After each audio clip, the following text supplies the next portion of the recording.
Hello friends, welcome back to my YouTube channel.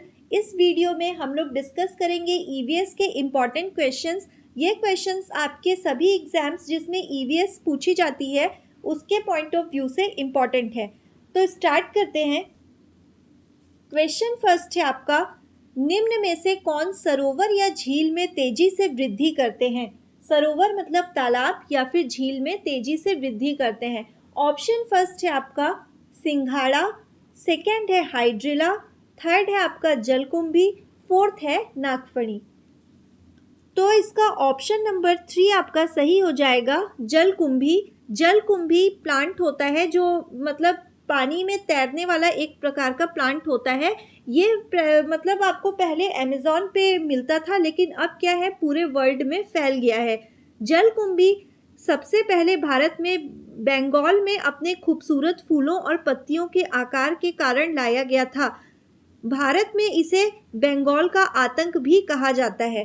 तो इस point को आप याद रखिएगा। और ये इंग्लिश में इसे वाटर हायसिंथ कहा जाता है और इसका साइंटिफिक नेम है पॉन्टेडेरिया क्रेसाइप्स। पॉन्टेडेरिया क्रेसाइप्स।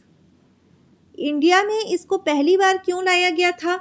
इसके खूबसूरती की वजह से और इसके आकार के कारण लाया गया था, लेकिन धीरे धीरे क्या हुआ, ये बंगाल का पूरा आतंक बन गया। आज के डेट में ये जिस भी नदी में फैल जाता है तो क्या होता है, उस पूरी नदी को खराब कर देता है।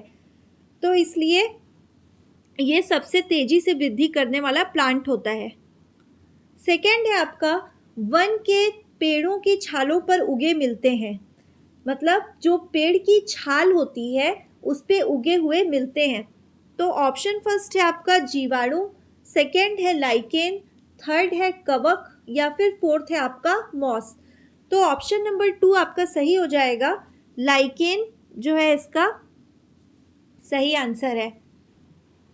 नेक्स्ट क्वेश्चन है आपका, हैदराबाद में स्थित हुसैन सागर झील किस जीव की वृद्धि से नष्ट हुई है? तो इसका भी ऑप्शन नंबर आपका 4 सही हो जाएगा, जलकुंभी। जलकुंभी क्या है, पानी में तैरने वाला एक प्रकार का प्लांट होता है जो धीरे धीरे पूरे पानी में फैल जाता है और पानी को खराब कर देता है। नेक्स्ट है आपका, मरुस्थल में उगने वाले पौधे। मरुस्थल मतलब क्या होता है, जो मतलब डेजर्ट वाले एरिया होते हैं। तो इसमें उगने वाले जो प्लांट्स होते हैं उसको क्या कहा जाता है? ऑप्शन नंबर सी इसका सही हो जाएगा, ऑप्शन 3 ज़ेरोफाइट्स होता है। ये जो ज़ेरोफाइट्स होते हैं आपके, ये डेजर्ट में उगने वाले प्लांट्स होते हैं। नेक्स्ट है आपका, पादप वृद्धि हेतु सबसे उपयुक्त है। मतलब जो प्लांट होता है उसकी ग्रोथ के लिए सबसे ज़्यादा इम्पॉर्टेंट इन ये जो 4 ऑप्शंस है इसमें से सबसे ज़्यादा इम्पॉर्टेंट क्या है या सबसे ज़्यादा एप्रोप्रिएट क्या है? फर्स्ट है आपका बालू, सेकेंड है दोमट मिट्टी, थर्ड है आपका चिकनी मिट्टी और फोर्थ है आपका बजरी। तो ऑप्शन नंबर इसका सेकेंड सही हो जाएगा, दोमट मिट्टी। दोमट मिट्टी इसका करेक्ट आंसर हो जाएगा, प्लांट की ग्रोथ के लिए सबसे ज़्यादा एप्रोप्रिएट होती है। नेक्स्ट है आपका, निम्नलिखित में कौन सा कारक किसी स्थान की वनस्पति निर्धारित करता है? प्रकाश, वर्षा, मृदा या फिर मृदा जल। तो वहाँ की जो वर्षा होती है वो उसको सबसे ज़्यादा निर्धारित करती है वनस्पति को। तो ऑप्शन नंबर आपका 2 सही हो जाएगा। पौधे किस प्रकार से जल अवशोषित करते हैं? किस प्रकार का जल अवशोषित करते हैं? यहाँ पे होगा किस प्रकार का जल अवशोषित करते हैं। ऑप्शन फर्स्ट है आपका गुरुत्वीय जल या फिर केशिका जल, आर्द्रता जल या फिर क्रिस्टलीय जल। तो इसका ऑप्शन नंबर आपका सेकेंड सही हो जाएगा, केशिका जल को वो लोग अवशोषित करते हैं। नेक्स्ट है आपका, मरुस्थल पादप अधिकतर होते हैं। मतलब जो डेजर्ट वाले प्लांट्स होते हैं वो अधिकतर क्या होते हैं? तो इसका ऑप्शन नंबर फर्स्ट आपका सही हो जाएगा, मासल। मतलब क्या होता है, वो ना मतलब अंदर से एकदम स्पॉन्जी होते हैं, उसके अंदर जैसे कि कैक्टस का प्लांट देख लो, तो कैक्टस का प्लांट जो रहता है वो कैसा रहता है, स्पॉन्जी रहता है, जिससे कि वो अपनी वाटर की रिक्वायरमेंट को पूरा कर लेता है, उसको बहुत ज़्यादा वाटर नहीं चाहिए रहता बाहर से। तो ऑप्शन फर्स्ट आपका सही हो जाएगा इसका, मसल। 9th है, घास स्थलीय पारितंत्र में संख्या का पिरामिड कैसा होता है। मतलब जो ग्रासलैंड इकोसिस्टम है उसमें जो पिरामिड ऑफ नंबर होता है, संख्या का पिरामिड मतलब पिरामिड ऑफ नंबर, वो कैसा होता है। तो इसका ऑप्शन नंबर फर्स्ट आपका हो जाएगा सही, सीधा सीधा होता है ये पिरामिड।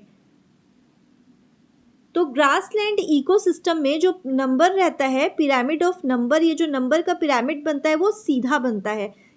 क्यों बनता है सीधा? क्योंकि जैसे जो ग्रास होती है वो सबसे ज़्यादा नंबर पे होती है, फिर उसको खाने वाले जो रहते हैं वो ग्रास से थोड़े कम होते हैं।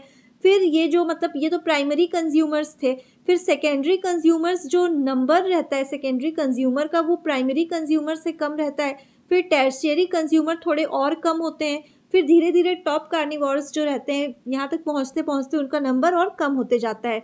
तो ग्रासलैंड इकोसिस्टम में ग्रास सबसे ज़्यादा है, इसलिए पिरामिड ऑफ नंबर जो रहेगा वो सीधा बनेगा और हमेशा सीधा बनता है इसका पिरामिड।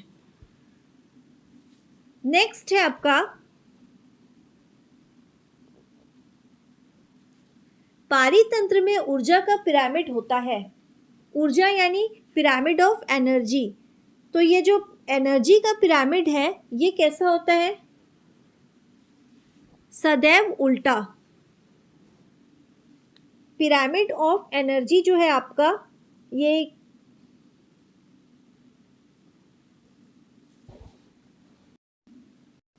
इसको करेक्ट करेंगे, ये क्या होगा? सदैव सीधा होगा। ये उसका ऑप्शन नंबर फर्स्ट आपका सही हो जाएगा। जो पिरामिड ऑफ एनर्जी रहता है वो हमेशा सीधा बनता है, चाहे वो आप ग्रासलैंड का बनाओ, चाहे पॉन्ड का बनाओ, या कभी भी किसी भी चीज़ का बनाओ, पिरामिड ऑफ एनर्जी जो रहता है वो ऑप्शन फर्स्ट यानी सदैव सीधा होता है, हमेशा सीधा होता है। पिरामिड ऑफ एनर्जी कभी भी उल्टा नहीं बनता।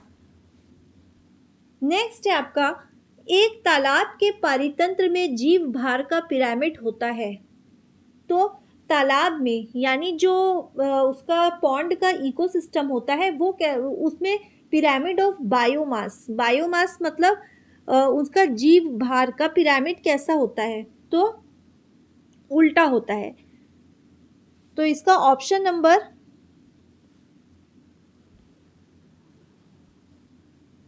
सेकंड सही हो जाएगा, उल्टा। पिरामिड ऑफ बायोमास, जैसे ये जो पॉन्ड वाला इकोसिस्टम होता है इसमें जो पिरामिड ऑफ बायोमास है, पिरामिड ऑफ बायोमास, तो ये कैसा होता है? हमेशा उल्टा बनता है। नेक्स्ट है आपका, घास स्थलीय तथा अपमान पारितंत्र में जीव का पिरामिड होता है। मतलब जो ग्रासलैंड है और वन होता है, यहाँ पे वन हो जाएगा, वन यानी फॉरेस्ट। तो फॉरेस्ट के मतलब जो पिरामिड ऑफ बायोमास बनता है तो वो कैसा रहता है? तो हमेशा सीधा होता है। पिरामिड ऑफ बायोमास जब पॉन्ड में आता है तो वो उल्टा बनता है, लेकिन वही जो पिरामिड रहता है वो जब घास स्थलीय या फिर वन पारितंत्र यानी कि फॉरेस्ट इकोसिस्टम में आता है तो क्या हो जाता है? हमेशा सीधा बनता है। खाद्य जाल में ऊर्जा का प्रवाह होता है। तो खाद्य जाल में मतलब जो फूड चेन है उसमें फ्लो ऑफ एनर्जी कैसा होता है?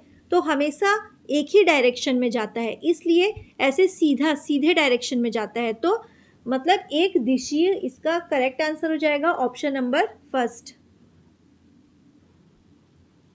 एक खाद्य स्तर से दूसरे खाद्य स्तर, यहाँ पे स्तर कर लीजिएगा, स्तर में जाने पर ऊर्जा का ह्रास होता है। मतलब एक जो मतलब लेवल से जब दूसरे लेवल पर जाते हैं तो एनर्जी मतलब ह्रास मतलब क्या होती है? खत्म होती है। कितनी? तो 90% एनर्जी डिस्ट्रॉय हो जाती है।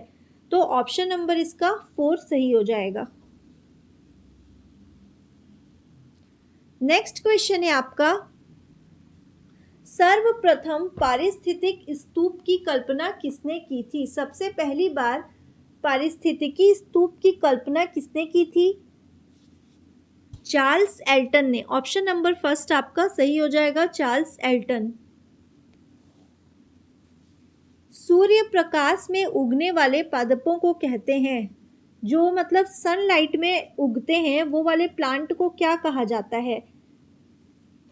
तो इसका सही आंसर हो जाएगा ऑप्शन नंबर फर्स्ट, आत्पोद्भिद, मतलब ऑटोट्रॉप्स हो जाता है, इसको इंग्लिश में ऑटोट्रॉप्स कहते हैं। ये क्या होते हैं कि मतलब सनलाइट के थ्रू, सनलाइट से मतलब एनर्जी लेते हैं और फोटोसिंथेसिस के थ्रू अपना जो खाना रहता है उसको बनाते हैं, इसलिए इसका ऑप्शन नंबर फर्स्ट सही हो जाएगा, आत्पोद्भिद।